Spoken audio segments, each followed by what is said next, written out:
Привет! Меня зовут Ольга, и я вас приветствую на канале по плетению игрушек техникой амигуруми. Это наше первое видео. Здесь я покажу, какие фигурки мы будем плести в ближайшие уроки. А также сделаем такое вводное занятие. Я вам немножечко расскажу про пряжу, как ее нужно выбрать. Если вы только начинаете плести техникой амигуруми, и давайте начнем. Вот это зайчик, совушка и котенок. Это первые будут 3 урока, которые мы с вами сплетем после этого вводного видео. Итак, что касается пряжи. Для начала плетения техникой амигуруми рекомендуют брать пряжу достаточно толстую по толщине и акрил с шерстью или чистый акрил. Я буду использовать в наших видео пряжу Кроха троицкую. В ней 135 метров, 50 грамм. Это достаточно толстая пряжа. Также мы будем с вами вязать пряжей пехоркой, детский каприз. Она потоньше, у нее тоже, в принципе, здесь все видно. Вот, 50% шерсть мериноса и 50% фибра. Это тоже искусственная составляющая пряжи. Пряжа называется смешанная. 225 метров на 50 грамм. То есть это пряжа по толщине на порядок тоньше. Если вы будете плести какой-то из этих пряж, какими-то из этих ниточек, то вот для пряжи Кроха вам понадобится крючок или 3,5, или 4, или в принципе можно троечкой. Здесь рекомендует фабрика крючочки на каждом вкладыше к моточку есть вот такая табличка, и где-то или на обратной стороне, или как вот здесь на такой длинненькой полосочке, здесь написаны примерные размеры при вязании. То есть если спицами будет вязаться полотно 10 на 10, и при этом спицы будут 3,25, то получится у нас с вами размер 4 на 4. А крючочки, вот ниже нарисованы, крючочки они рекомендуют от троечки до пятерки. В принципе, если пятеркой вязать, если какое-то изделие, там кофточку или еще что-то, шарфик, то в принципе пятеркой можно такой пряжей вязать.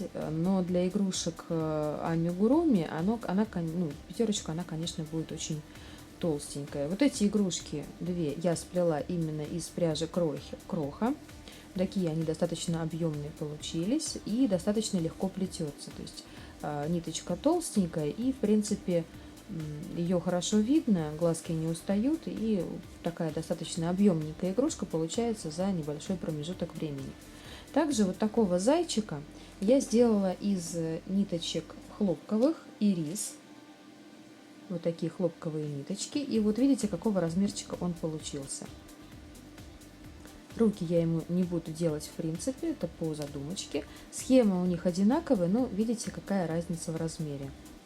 Это все зависит только от пряжи, от толщины. Видите, какая разница. И от толщины крючочка. Вот этого маленького зайчика я вязала крючочком 1,25. Вот этого 3,5. Итак, с пряжей мы немного разобрались. Я все-таки рекомендую, если вы не используете вот именно такую, как у меня пряжа, то купите такую, чтобы в ней было примерно 200 метров на 50 грамм хотя бы. Вот, эта пряжа достаточно недорогая, и в принципе для игрушек она вполне подойдет. С такой пряжей я делала и кофточки деткам своим, и шапочки. Она очень мягкая, очень пушистая, хорошо носится и не скатывается, ничего с ней не происходит. Поэтому для игрушек это самый оптимальный вариант.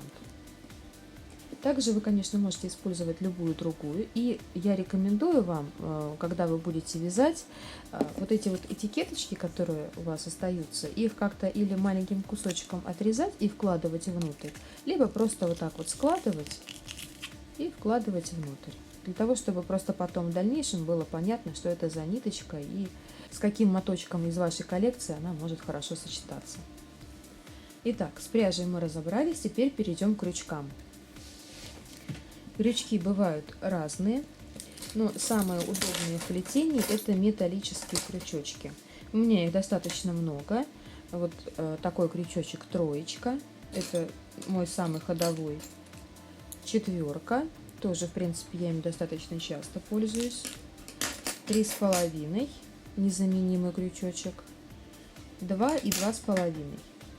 Видите, двоечка у меня с такой утолщенной ручечкой. В принципе, тоже очень удобно им вязать.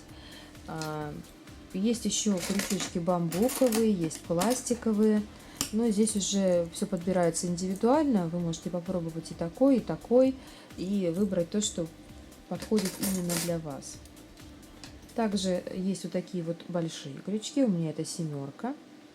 Но в технике амигуруми мы его использовать не будем. Чуть позже я вам покажу, как делать смешные шарфики со зверятами.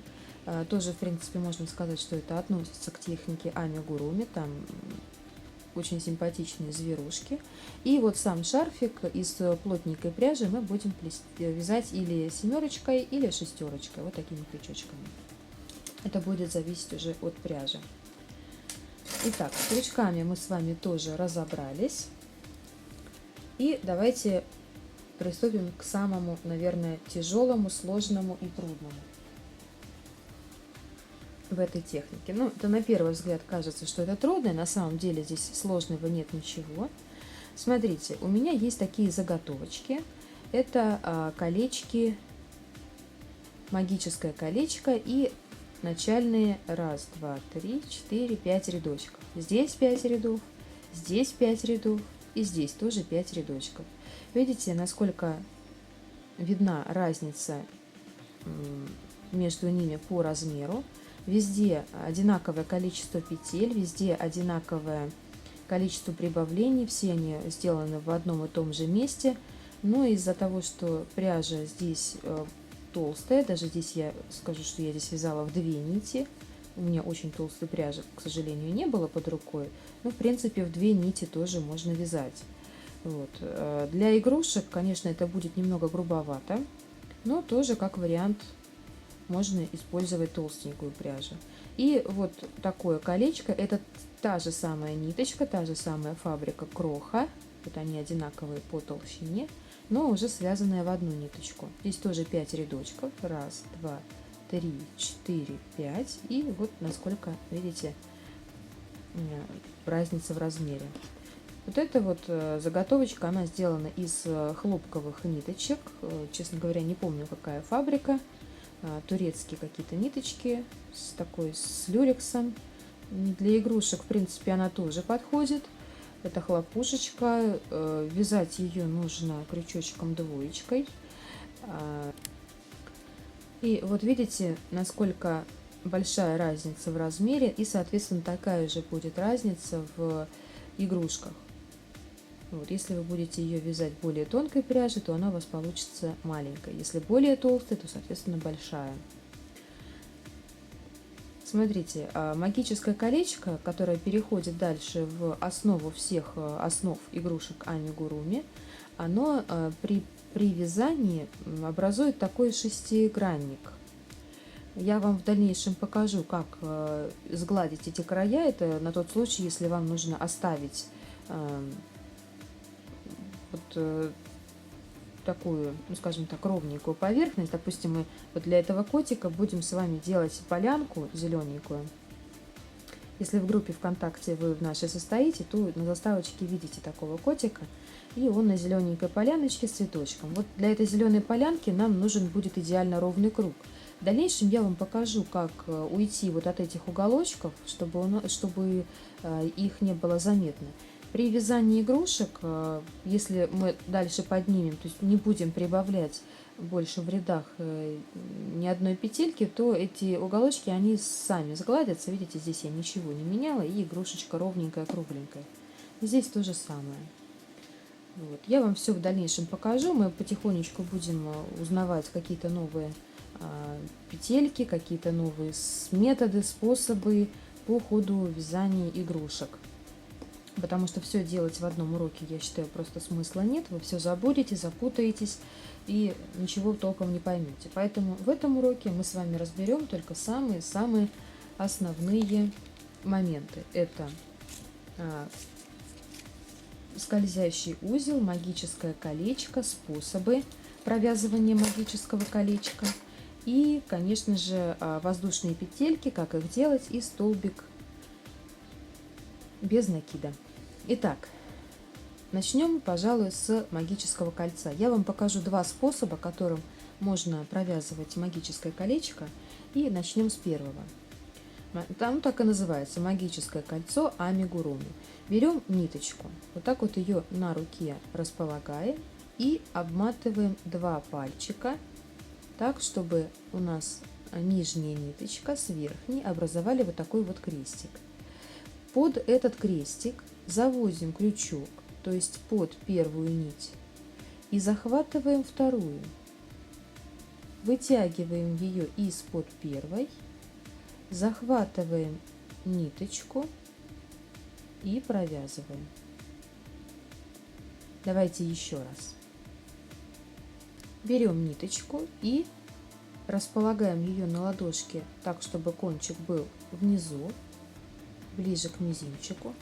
Аккуратненько обводим вокруг двух пальчиков, мизинцем придерживаем свободный край, заводим крючок под нижнюю нить, подхватываем верхнюю, вытягиваем и поворачиваем крючок лицевой стороной к нам, то есть чтобы нам было удобно.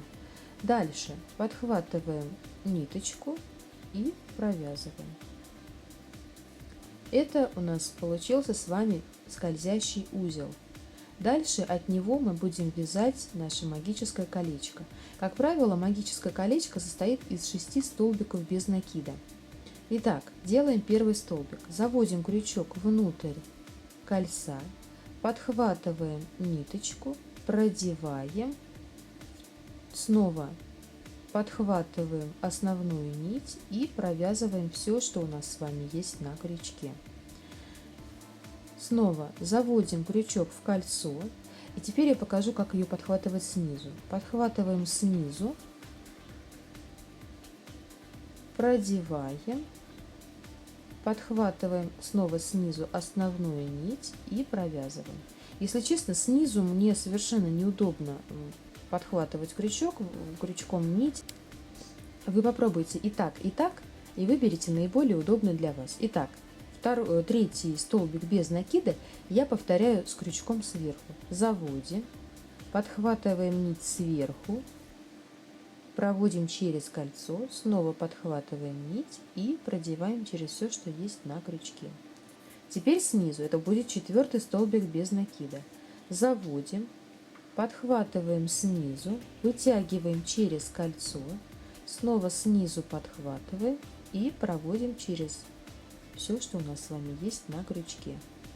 И еще два столбика без накида мы с вами провязываем в это колечко. Первый и второй. 6 столбиков у нас с вами уже провязано в магическом колечке. И у нас есть с вами вот такой хвостик. И мы просто берем, придерживаем пальчиками петельки столбиков и просто тянем за свободный хвост. Наше магическое колечко затянулось. Практически не видна дырочка. Дальше у нас петельки эти расправятся, ее будет совершенно не видно. Видите, дырочки практически нет. И это очень удобно для игрушек амигуруми, потому что не будет, видите, не будет видно ни наполнителя, ни дырочек никаких. Все ровненько и аккуратненько. Итак, Магическое колечко мы с вами вязать научились. Давайте теперь попробуем сделать первый ряд от этого магического кольца. Смотрите, мы с вами затянули, и у нас с вами идут петельки колосочком. Мы должны завести крючок в самую первую петлю. Вот он, самый-самый первый колосочек. Это сделать достаточно сложно. В каждой игрушке первая петелька дается с трудом, потому что магическое колечко мы затянули, и ниточка там натянутая. Но это сделать можно. Завели, подхватили рабочую нить. Видите, у нас теперь на крючке 2 петельки. И провязали все, что есть. Как правило, в магическом колечке при вязании игрушек амигуруми во втором ряду провязываются все петельки по 2 петли, то есть по 2 столбика. Снова заводим в первую петельку крючок и провязываем еще 1 столбик без накида. Заводим крючок в следующую, во вторую петельку, подхватываем рабочую нить, проводим, подхватываем и провязали еще 1 столбик без накида. Он уже 3-й по счету. В эту же петлю еще 1, 4-й. Следующая петелька тоже 2 столбика. 1 и 2.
Такая.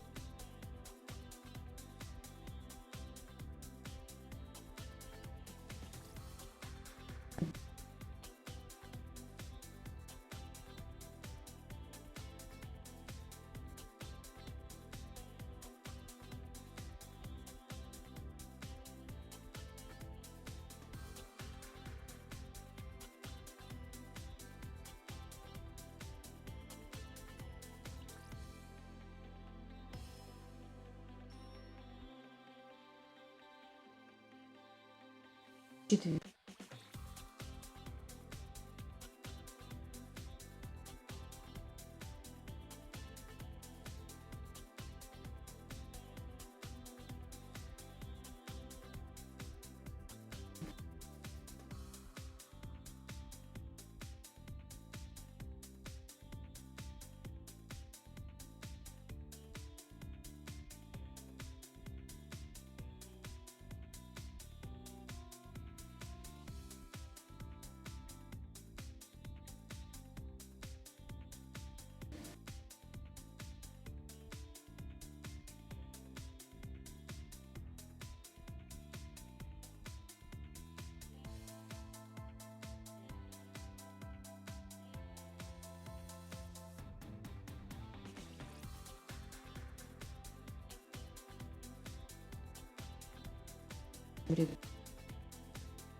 Раз до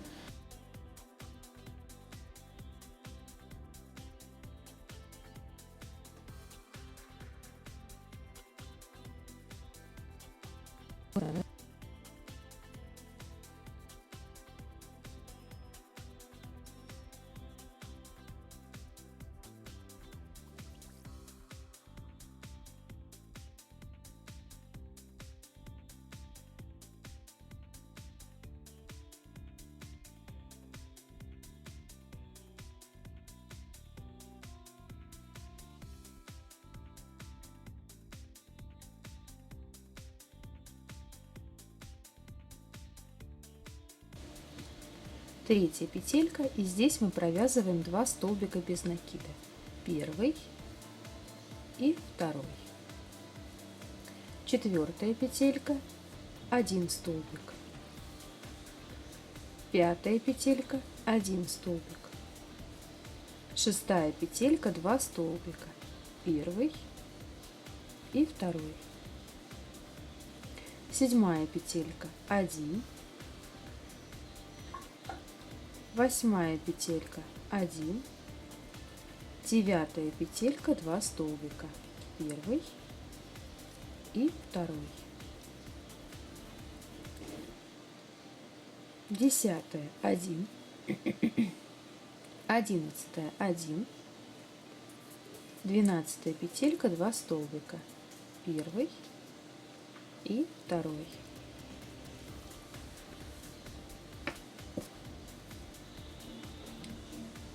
13, 1. 14, 1. 15 петелька, 2 столбика. Первый и второй. И последний раз. 16, 1. 17, 1. 18 петелька, 2 столбика. Первый и второй. И вот мы с вами провязали 4-й ряд. У нас получилось 24 петельки вот в этом кружочке. В принципе, дальше каждые 6 петелек мы можем делать прибавление. Это самое основное начало для всех игрушек амигуруми. В следующем уроке мы с вами будем вязать котика, и я вам покажу в следующем уроке, как мы будем делать убавление. Там есть несколько способов, я вам их все покажу, чем они отличаются, и вы для себя выберете самый удобный для вас. А сейчас, как я уже и говорила раньше, я вам покажу второй способ провязывания магического колечка через скользящую петельку. Это мы все распустим. Смотрите, точно так же берем ниточку и на одном пальчике делаем колечко. И аккуратненько, держа вот здесь, вот снимаем, заводим крючок в колечко и подхватываем рабочую нить. Затягиваем. Вот этот узелочек называется скользящим. Почему? Видите, он очень легко скользит, может расширяться до нужных размеров. И точно так же, как мы с вами делали в магическом колечке, точно так же можно начинать вот с этого столбика провязывать игрушки. Но здесь смотрите один нюанс. Здесь у нас вот получилось с вами вот это колечко, и нам еще нужно сделать 2 воздушных петли. Первая петелька и вторая. И теперь во вторую петельку от крючка, то есть вот в это магическое колечко, в эту скользящую петельку, которую мы с вами сделали, мы заводим крючок перед этим узелочком и провязываем первый столбик без накида. Дальше провязываем в эту же петельку второй столбик, снова в эту же петельку третий столбик, четвертый, пятый и шестой. Вот наше магическое колечко через скользящий узел готово. Мы его точно так же можем подтянуть, и точно так же у нас не будет дырочки. Давайте еще раз повторим. Берем ниточку, располагаем хвостиком на руке, обводим через указательный пальчик, снимаем, придерживаем за пересечение 2 нитей, заводим внутрь крючок, подхватываем рабочую нить и затягиваем. Скользящий узел готов. Дальше делаем 2 воздушные петельки, первая и вторая. Во многих схемах именно так и написано, что магическое кольцо во вторую петлю от крючка. Первая петля вот она и вторая петля. Заводим крючок вот в эту вторую петельку рядом с узелочком.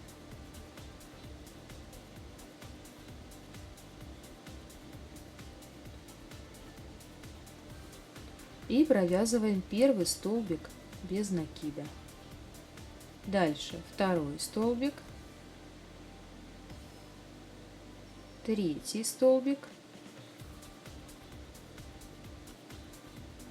четвертый. И видите, это колечко, оно само принимает нужную форму. Пятый, шестой,